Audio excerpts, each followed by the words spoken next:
Hi, hello, నమస్తే అండి. నేను మీ లక్ష్మీ చౌదరిని. వెల్కమ్ టు మిస్టీ మధురిమలు తెలుగు ఆడియో స్టోరీస్. అక్షరార విందం పార్ట్ 55తో మీ ముందుకి వచ్చేసాను. కథలోకి వెళ్లే ముందు ఈరోజు ఒక్కటే ఇస్తున్నాను యార్. అందాల పొదరిల్లు ఎలాగో వస్తుంది కదా, కొంచెం హెల్త్ అప్సెట్ అయింది. అందువల్ల ఒకదానితోటే సరిపెట్టేసుకోండి. ఇక కథలోకి వెళ్ళిపోదాం. సావిత్రమ్మతో అక్షర అన్న మాటలు విని అరవింద్ నవ్వుకుంటూ ఆఫీస్కి వెళ్ళిపోతాడు. నీకు బాగా గోరోజున ఎక్కువైంది. చదువుకొని ఉంటే నీ తెలివితేటలకి నువ్వు కూడా మహారాణి లెక్కలో ఉండేదానివి.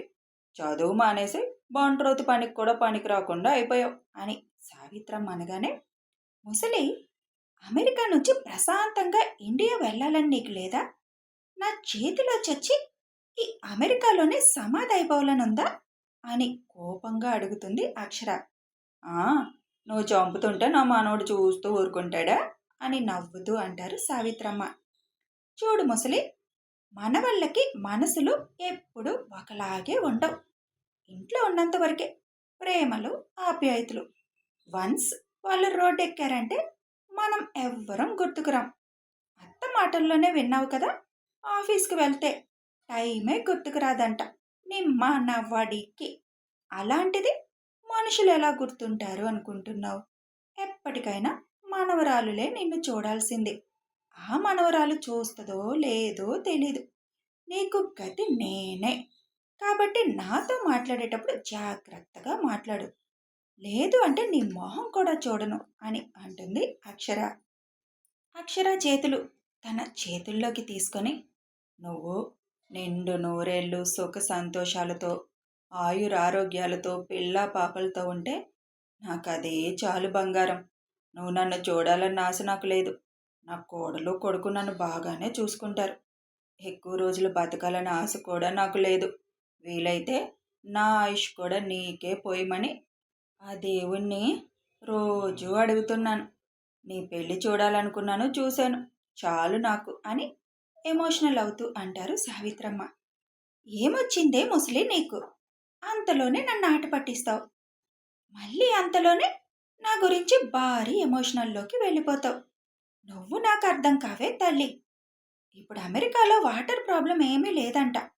నువ్వు వాటర్ ట్యాంక్ ఓపెన్ చేయకు అని సావిత్రమ్మ కళ్ళలో నుంచి కారుతున్న నీరుని తను కట్టుకున్న చీరతో ఒత్తుతూ నవ్వుతూ అంటుంది అక్షర. ఏమైంది అని భాగ్యాదేవి గారు అక్కడికి వస్తారు. వర్తిని, అక్షిత ఇంకా రూమ్ నుంచి బయటికి రారు ఆ సమయానికి. ఏం లేదులే, ఇక నా మనవరాలు నా పక్కన ఉండదు కదా, అది గుర్తుకొచ్చి కొద్దిగా బాధ అనిపించిందిలే అని అంటారు సావిత్రమ్మ. రోజు వీళ్ళిద్దరి సుప్రభాతంతోటే కదా మాకు రోజు మొదలయ్యేది. క్షణం పడదు ఇద్దరికి. మళ్ళీ ఇద్దరికి ఒకరంటే ఒకరికి పంచ ప్రాణాలు అని నవ్వుతూ అంటారు భాగ్య. ఎక్కువ పోట్లాడుకునే వాళ్ళ మధ్య ప్రేమ ఎక్కువ ఉంటుందంట వదినా. ఆ లెక్కన నా కొడుకుతో కూడా ఇది ఎక్కువ పోట్లాడుతూ ఉంటుంది. అంటే నా కొడుకు మీద ప్రేమ ఉన్నట్టేగా అని దేవి గారు అక్షర వైపు చూసి నవ్వుతూ అంటారు. ఆహా, దేన్నైనా భలే మీకు అనుకూలంగా మార్చుకోవడం మీ పెద్దవాళ్ళకి భలే అలవాటు కదా అని అంటుంది అక్షర. అది జగమెరిగిన సత్యం బంగారం, మేం సృష్టించింది కాదు అని అంటారు దేవి. అలాగే కలలు కనండి, నాకొచ్చిన నష్టమేమీ లేదు. నేనెక్కడుండేది సంవత్సరం మాత్రమే, అది గుర్తుపెట్టుకో అత్త. ఎక్కువ ఆశలు పెట్టుకోకు నా మీద అని చెప్పేసి అక్కడి నుంచి పైకి వెళ్ళిపోతుంది అక్షర. దాని వాగుడు పట్టించుకోకు దేవి. నా మనవడి మీద నాకు పూర్తిగా నమ్మకం ఉంది. వాడి చుట్టూ దాన్ని తిప్పుకుంటాడు. ఇండియా రావే అని మేం పిలిచినా అమ్మో నేను రాను అనే పరిస్థితిలోకి వస్తుంది అని అంటారు సావిత్రమ్మ. ఏమో అమ్మా, వీళ్ళిద్దరినీ చూస్తే నాకు టెన్షన్గానే ఉంటుంది. నువ్వెక్కడే ఉండరాదు వాళ్ళిద్దరి కోసం అంటారు దేవి. ఈ వాతావరణానికి నేను ఉండలేనమ్మా. ఇప్పటికే ఒంట్లో ఏం బాగున్నట్టు అనిపించడం లేదు. ఇక అన్ని రోజులంటే నా వల్ల కాదులే. కానీ నువ్వేం టెన్షన్ పడక్కర్లేదు. వాళ్ళిద్దరినీ కలిపిన భగవంతుడే వాళ్ళిద్దరినీ ఒకటి చేస్తాడు. మనం చూస్తూ ఉండడమే ప్రతిదీ. అలా పెళ్ళవుతుందని మనం ఏమైనా కలగన్నామా? అలాగే మిగతాయి కూడా జరిగిపోతూ ఉంటాయి అని దేవి గారితో చెప్పి, ముందు అది ప్రాణగండం నుంచి బయటపడితే చాలు. నేను ఎక్కడే ఉంటే ఎలా? అక్కడికి వెళ్ళి ఈ సంవత్సరం అంతా దానికోసం మృత్యుంజయ హోమం చేయించాలి అని అనుకుంటారు మనసులో సావిత్రమ్మ. సాయంత్రం 5 అవుతుండేసరికి అందరూ రిసెప్షన్కి రెడీ అయిపోతారు. బ్లాక్ అండ్ బ్లాక్ సూట్లో అరవింద్ రెడీ అయితే నాచు గ్రీన్ కలర్ పట్టు చీరలో అందంగా ముస్తాబవుతుంది అక్షర. ఎక్కువ నగలు కూడా పెట్టుకోకుండా సింపుల్గా రెడీ అవుతుంది. ఆ చీరలో వనకన్యలా కనిపిస్తున్న తన ముద్దుల రాక్షసిని చూసి ముద్దు పెట్టుకోవాలన్న కోరికని బలవంతంగా చంపుకొని, వెళ్దామా లేక ఇంకా రోజంతా రెడీ అవుతూనే ఉంటావా? నువ్వెంత మెరుగులు దిద్దుకున్నా నా పక్కన తేలిపోతావులే, రా నవ్వుతూ అంటాడు అరవింద్. కళ్ళేమైనా కాకులెత్తుకెళ్ళాయా నీకు? తమరి కంటే నేనే బాగున్నానులే. స్పెట్స్ ఉంటే పెట్టుకో, అప్పుడు ఎవరు ఎలా ఉన్నారు కనిపిస్తుంది అని రారాజులా మెరిసిపోతున్న అరవింద్ని చూస్తూ అంటుంది. చూపు ఒక క్షణం అరవింద్ మీద నిలిపివేస్తుంది. అవునా? అందుకేనా మరి నన్ను అలా తినేసేలా చూస్తున్నావు అని అక్షర దగ్గరగా వెళ్ళి అంటాడు అరవింద్. నేనేం నిన్ను చూడటం లేదు అని చూపు తిప్పేసి అరవింద్ అంత దగ్గరగా రావడంతో ఒక అడుగు వెనక్కి వేసి, వెళ్దామా ఇంకా అని అంటుంది. అక్షర భుజాన్ని 2 చేతులతో పట్టుకొని అద్దం వైపు తిప్పుతూ, ముందు బొట్టు సరిగ్గా పెట్టుకో, అంత వంకరగా పెట్టుకున్నావు, మళ్ళీ అందం గురించి మాట్లాడతావు అని అంటాడు అరవింద్. ఏదో ఒక దాంట్లో దొరుకుతున్నానుగా ఈ అరగుండికి అని స్టిక్కర్ సరిచేసుకొని ఇక వెళ్దామా అంటుంది. ఇద్దరు స్టెప్స్ దిగి వస్తుంటే అందరూ ఇద్దరిని చూస్తూ లేచి నిలబడతారు.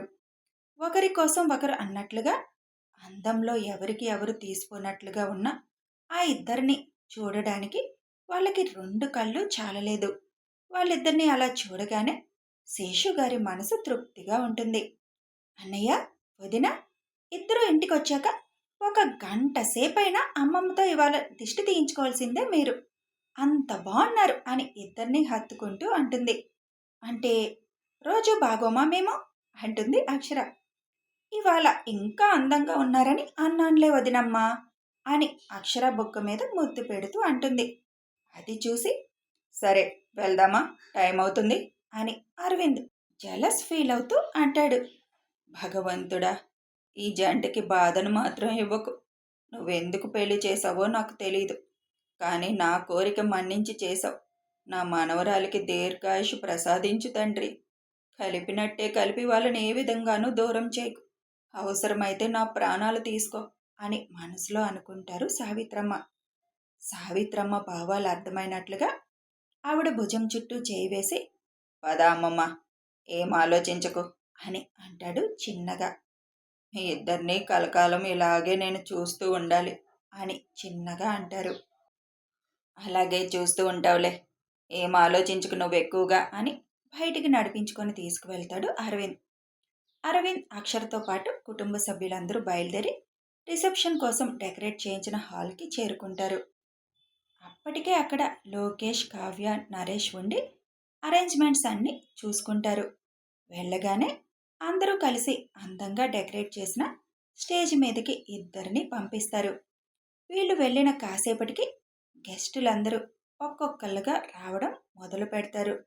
లోకేష్, నరేష్ వచ్చిన వాళ్ళని లోపలికి ఆహ్వానించి స్టేజ్ దగ్గరికి పంపిస్తుంటే స్టేజ్ మీద ఉన్న ధర్మాదేవి గారు వాళ్ళని సాదరంగా ఆహ్వానించి కొత్త జంటను పరిచయం చేస్తారు.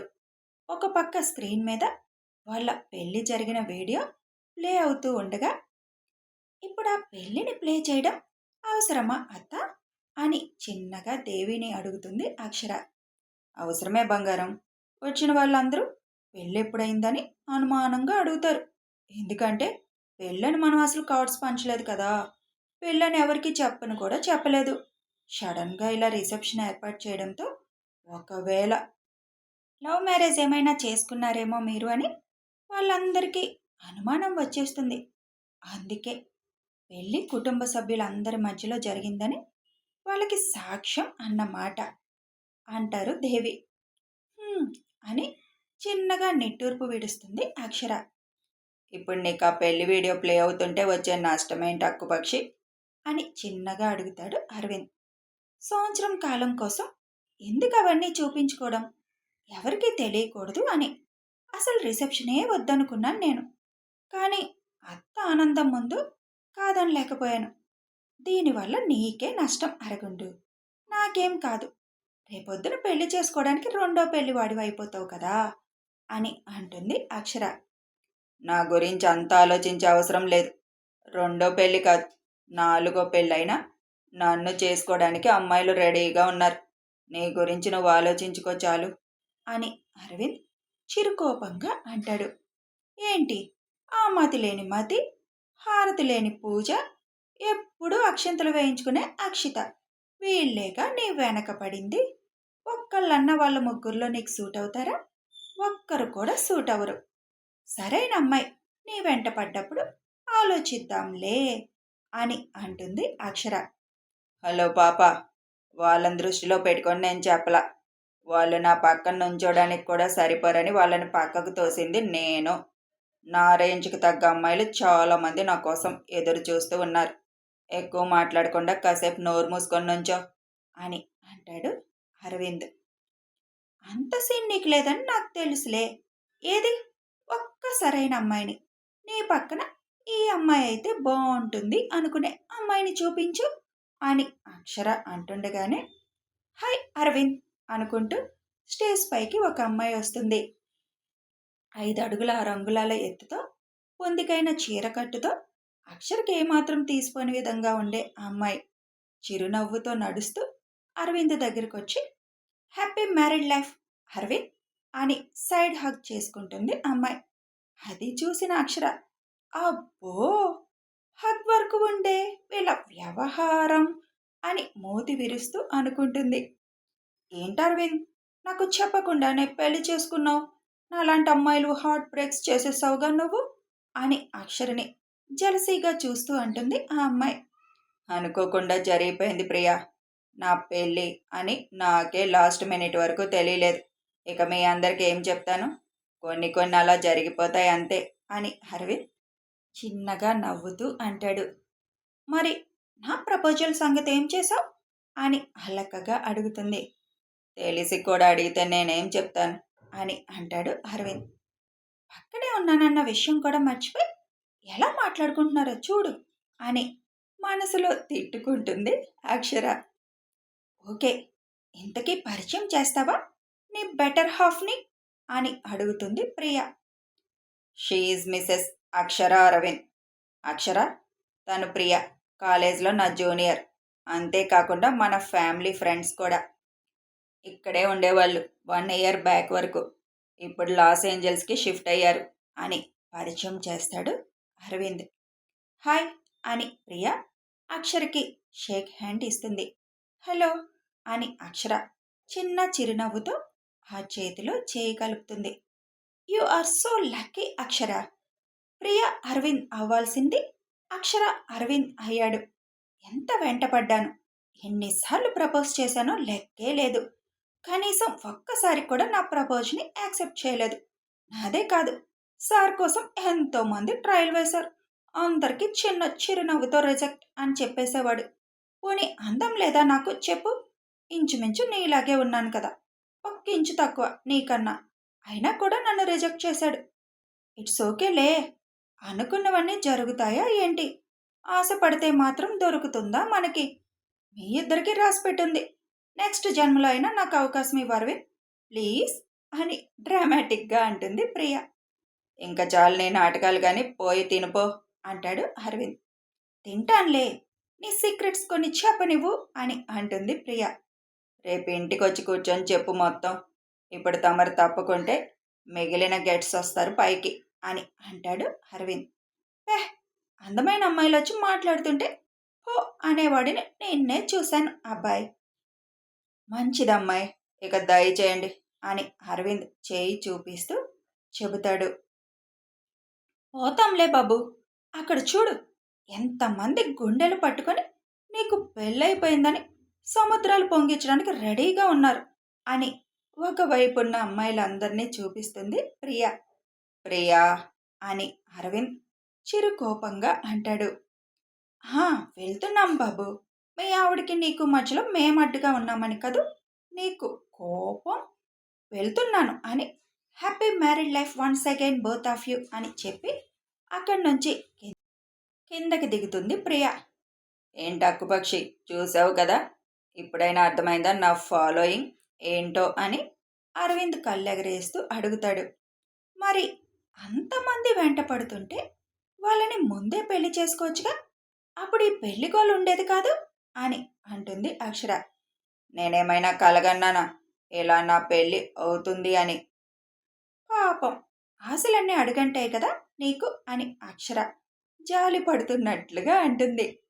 ఏం చేస్తాం, దేవుణ్ణి ఇలాంటి రాక్షసుతో నాకు కట్టబెట్టాడు, చేసుకున్నందుకు తప్పదు కదా. బాధపడకులే, సంవత్సరం తర్వాత నీకు నచ్చిన అమ్మాయిని చేసుకో, నేనేం అడ్డు చెప్పను, హ్యాపీగా వెళ్ళిపోతాను. సంవత్సరం వరకు ఎందుకు గాని, నేను ఒక విషయం అడుగుతాను, చెప్పావనుకో అమ్మమ్మ వాళ్ళతో పాటు నిన్ను కూడా పంపించేస్తాను. నీకెలాగో ఇక్కడ ఉండడం ఇష్టం లేదు కదా, చెప్తావా అని అడుగుతాడు అరవింద్. చెబితే నిజంగా పంపిస్తావా అని అడుగుతుంది అక్షర. ఈ అరవింద్ గాడు మాట తప్పడు. అయితే అడుక్కో అంటుంది అక్షర. ముందు గెస్టుల హడావుడి తగ్గనివ్వు, అప్పుడు అడుగుతాను నిన్ను అని మాటలు ఆపి వచ్చిన గెస్టులందరినీ చిరునవ్వుతో పలకరిస్తూ వాళ్ళ దగ్గర ఆశీర్వాదాలు తీసుకుంటారు ఇద్దరు. ఏంటి ధర్మ, అసలు పెళ్ళని ఒక మాట కూడా అనలేదు, ఇండియా వెళ్ళి పెళ్లి చేసి తీసుకొచ్చేశారుగా, మాలాంటి అమ్మాయిలున్న తల్లిదండ్రులందరూ ఏమైపోవాలి అని నవ్వుతూ అడుగుతారు ధర్మ గారి ఫ్రెండ్స్. అసలు ఇండియా వచ్చేదాకా పెళ్లి జరిగేదాకా వాళ్ళకి మాత్రం తెలిస్తే కదా మీకు చెప్పడానికి అని మనసులో అనుకుంటుంది అక్షర. వచ్చిన వాళ్ళందరూ అదే మాట అడగడంతో విసుగు కూడా వస్తుంది.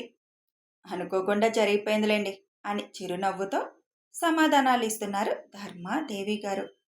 వాళ్ళ మొహాలలో ఆనందం స్పష్టంగా కనిపిస్తుంది అక్షరకి.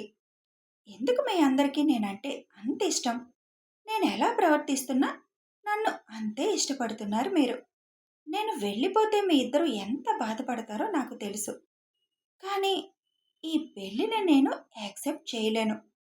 నా వల్ల మీకు తర్వాత దుఃఖమే మిగులుతుందేమో అత్త అని బాధగా వాళ్ళని చూస్తుంది అక్షర. అక్షిత ఒక మూలన కూర్చొని అదంతా చూస్తూ నాకు దక్కవలసిన వైభోగం అంతా అది అనుభవించేస్తుంది అని కుళ్ళుకుంటూ చూస్తూనే కూర్చుంది. పూజ మాత్రం ఏ భావం లేకుండా అందరితో మాట్లాడుతూ తిరిగేస్తుంది. లేటుగా వెస్ట్రన్ వేర్లో వచ్చిన వసుమతి స్టాఫ్ అంతా రావడంతో సైలెంట్గా ఉండిపోతుంది. తనని కూడా స్టాఫ్లో కలపడంతో ఇక అక్కడ నాటకాలు ఆడడానికి అవ్వలేదు వసుమతికి.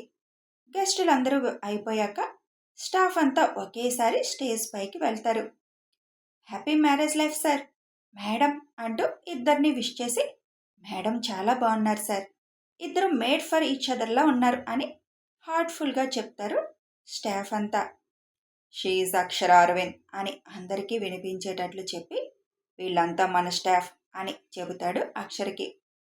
ఏ స్మాల్ గిఫ్ట్ సార్, మా అందరి తరపున అని ఒక గిఫ్ట్ బాక్స్ వాళ్ళ ముందు పెడతాడు.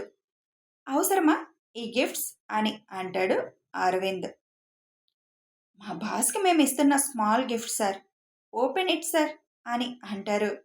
అరవింద్ ఓపెన్ చేస్తుండగా ఇద్దరు కలిసి ఓపెన్ చేయండి అని అంటారు. వాళ్ళ మాటను తీసివేయలేక అక్షర కూడా ఒక చెయ్యి వేస్తుంది. అందులో కపుల్ రింగ్స్ ఉండడంతో వాట్ ఈస్ దిస్ అని చిరుకోపంగా వాళ్ళందరి వైపు చూసి అడుగుతాడు. సార్, మీ మ్యారేజ్ మేము ఎలాగూ చూడలేదు, అట్లీస్ట్ మీరు రింగ్స్ మార్చుకోండి మా ముందు. మా స్టాఫ్ అందరం కలిసి తీసుకున్న గిఫ్ట్ సార్, అది మాకేం పెద్ద ఖర్చు కాదు, ప్లీజ్ సార్ అని అందరూ రిక్వెస్ట్ చేయడంతో తప్పక ఇద్దరు రింగ్స్ చేతికి తీసుకుంటారు. కథ కొనసాగుతుంది. అరవింద్ అల్లరి, అక్షర ఫీలింగ్స్ అన్నీ రేపు అప్డేట్లో చూద్దరు గాని. ఇంతకీ ఇప్పుడు అరవింద్ బాబు ఒక డీల్ అన్నాడు కదా, ఏం అడుగుతాడు అంటారు? గెస్ గెస్, మీరందరూ కరెక్ట్గానే గెస్ చేస్తారని నాకు అనిపిస్తుంది. చూద్దాం అసలు అరవింద్ ఏం అడుగుతాడు, అక్షర దానికి ఎలా రియాక్ట్ అవుతుంది అనేది నెక్స్ట్ రాబోయే అప్డేట్స్లో చూద్దాం. ఇక వీడియో నచ్చితే ఒక లైక్ చేయండి యార్, అలాగే మీకు తెలిసిన వాళ్ళకి షేర్ చేయండి. కామెంట్స్ రూపంలో మీ అభిప్రాయాలు తెలియజేయండి. సబ్స్క్రైబ్ చేసుకొని ఛానల్ని సపోర్ట్ చేయండి. Thanks for watching and listening.